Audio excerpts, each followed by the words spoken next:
Good morning, ladies and gentlemen. This is a beautiful Friday. Raila Odinga held a 3-hour evening meeting with Yoweri Kaguta Museveni. First, after naming his running mate back in Kenya, on Wednesday, Raila flew to Juba to witness the official launch of Freedom Bridge that is connecting Juba and the other parts of Africa. So after he flew to Juba on Wednesday, then on Thursday midday, the launch was done, and then he flew to Uganda and drove to Statehouse, where he met the Ugandan President Yoweri Kaguta Museveni. So this meeting has some political significance, and this is what Raila shared in his Twitter page. We walked down the memory lane to discuss the shared history of our countries aimed at forging stronger ties moving into the future. That formed the core of a pleasant discussion with President Kaguta Museveni at Statehouse in Entebbe. Then, just for me to find out whether this was just a personal meeting, one thing, the photos were most probably taken by the Statehouse team from Uganda, and even Yoweri Kaguta Museveni shared these photos, said, "I received Right Honorable Raila Odinga, who paid me a courtesy call at Statehouse in Entebbe this evening. We discussed a wide range of issues concerning our two countries. I welcome him." Now, this is a very interesting, and of course this meeting was at center, has some political significance.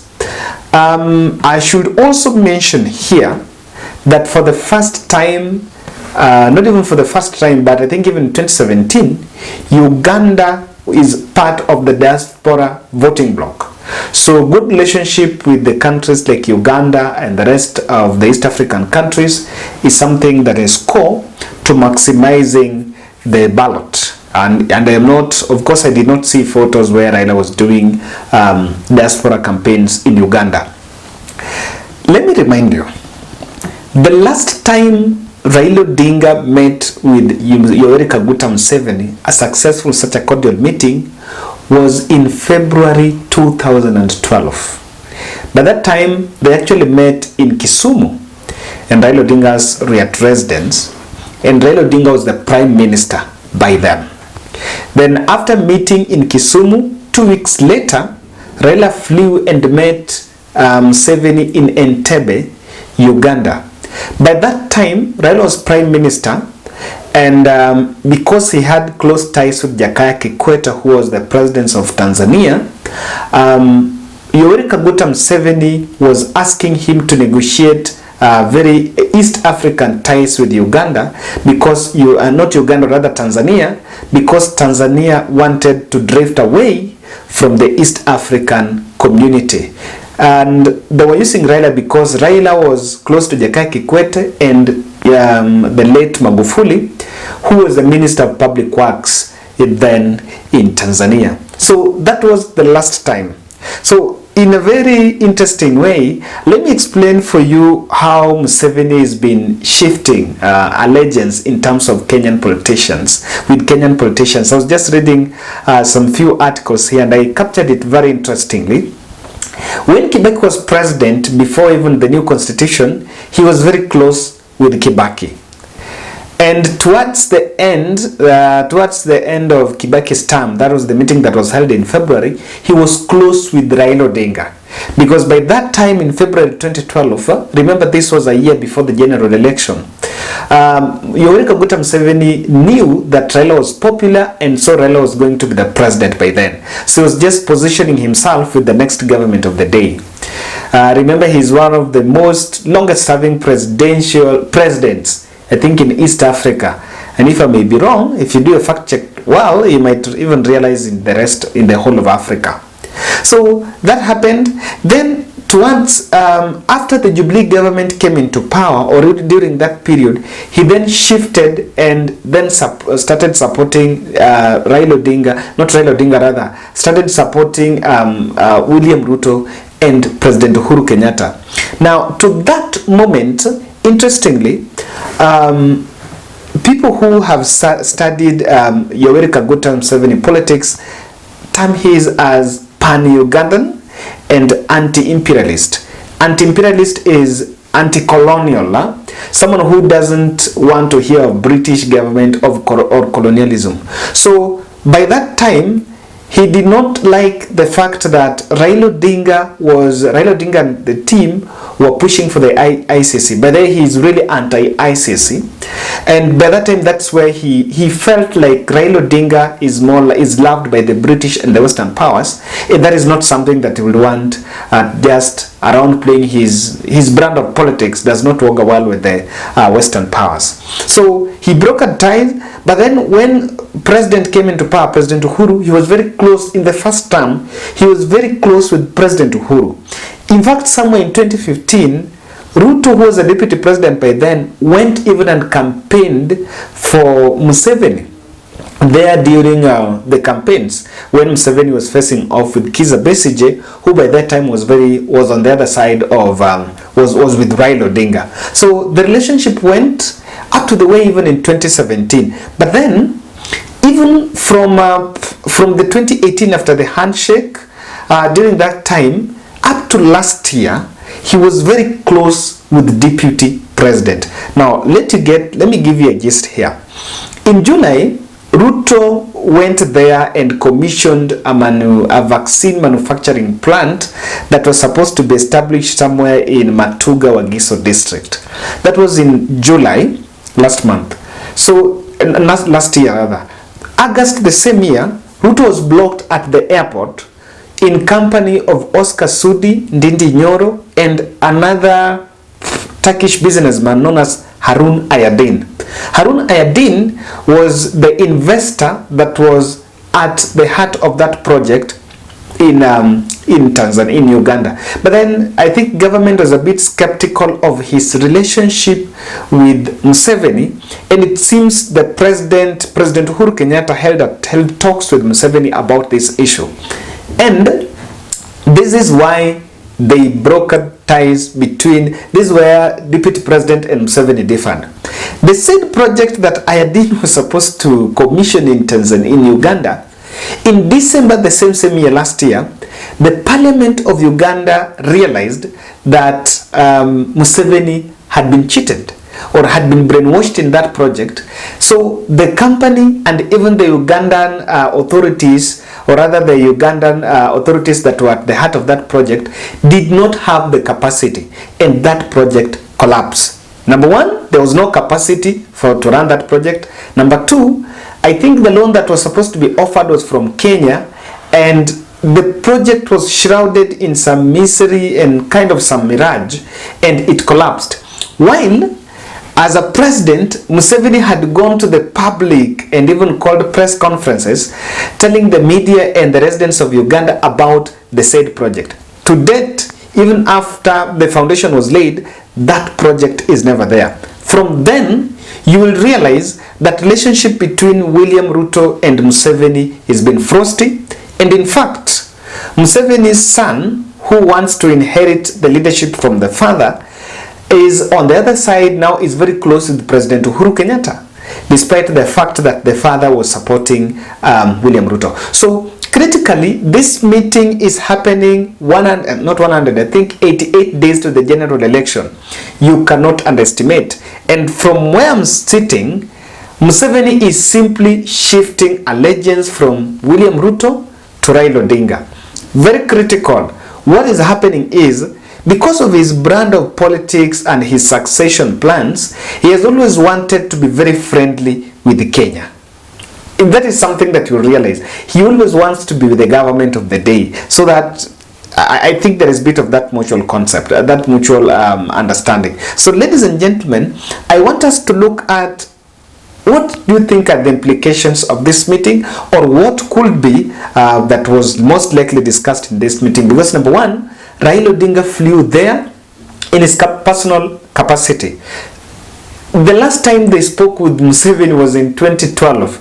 So I want to believe that for this meeting to have been held successfully, it had the input of President Uhuru Kenyatta, who is the closest. I think the person who can have Museveni's number is maybe William Ruto and President Uhuru Kenyatta in this country, not even the cabinet ministers. Now, for that to have happened, there is something that was targeted. I want us to look at that critically. If you're watching this video and you have not subscribed, I want to humbly request you to subscribe and also click the notification bell so that when we publish these videos, you will be notified.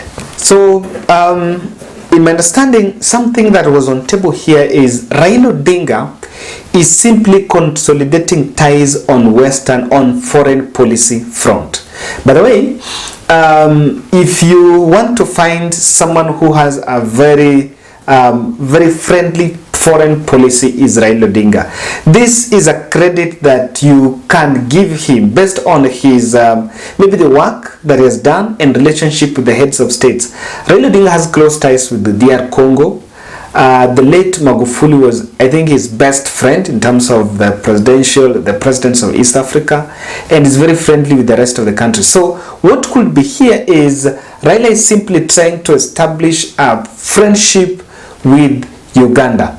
In politics at this particular time, this foreign policy, these foreign ties are very critical, because for one, when election is held, the perception that you have won normally comes. So if you have friends with the East African countries, in terms of coming out to say, you know what, in terms of when there is a dispute that is supposed to be resolved, of course this country will always back you. So it's very critical even for the stability of the nation, even for the stability of the country. Remember, Uganda and Kenya is sharing Lake Victoria. So you all people that work around the lake, that the economy, the lake economy is really interrelational in terms of these two countries. The other December, I was in Rosinga Island, and they can tell you the way fishermen from Kenya are being arrested in Tanzania, in Uganda, and vice versa. So this has been there. What Raila is simply trying to do is to consolidate, and Raila has a very good foreign policy. And I think there was a story that was published the other day by newspapers in Kenya, that after the April US tour, some of victims of the 1998 bomb blast were actually, there is amendment that has been taken to the Congress so that they benefit from a fund that comes from the US government. So these are some of the things that you cannot take away. But then this moment, if perhaps also it had a message from the president, then Raila might also be talking, delivering maybe President Uhuru Kenyatta's concern on curbing cross-border banditry. The banditry in the West Pokot and those Elgeyo Marakwet, and perhaps parts of the pastoralists with the pastoralist communities, is motivated and is aided through murky cross-border transactions. Now, some of the cattle that are maybe raided from Kenya are allegedly sold in Uganda, and maybe even in terms of buying the guns, acquisition of the guns. I want to understand that the issue of the banditry is one of the most let me say very, very difficult to understand, because it involves a lot of players. It's a web.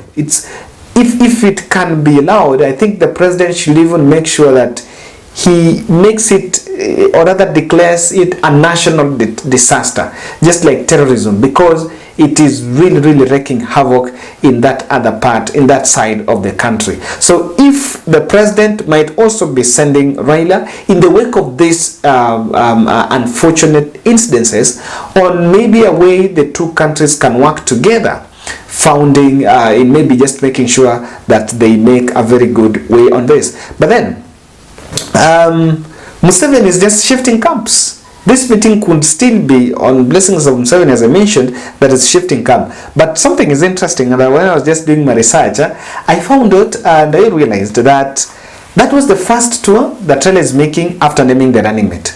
Museveni is a president with a female deputy president. The female deputy president is known as Jessica Alupo. Jessica Alupo is also someone who had worked with Museveni because she was a military officer, but in 2011 to 2015 she worked in government under Museveni as a Minister of Education. That was between 2011 to 2016. So it's not yet clear what she was. Maybe after she was appointed as the Vice President. So most likely too, Raila Odinga is also just benchmarking with Museveni, because this is coming at a time when he has named the running mate, on maybe his relationship with the deputy president, now that he's also a woman on the other end, how they are working, and maybe some few tips that he can pick on Museveni on working with Martha Karua. One thing I know is that politics was at the center of this meeting. Ladies and gentlemen, we also have to agree that you also have to remember that Raila is an AU special infrastructure envoy. So perhaps he was there in his capacity as the AU special infrastructure envoy on a project in Uganda. But that does not underestimate the political power, or rather the political motivation that could be behind this meeting. That's my analysis.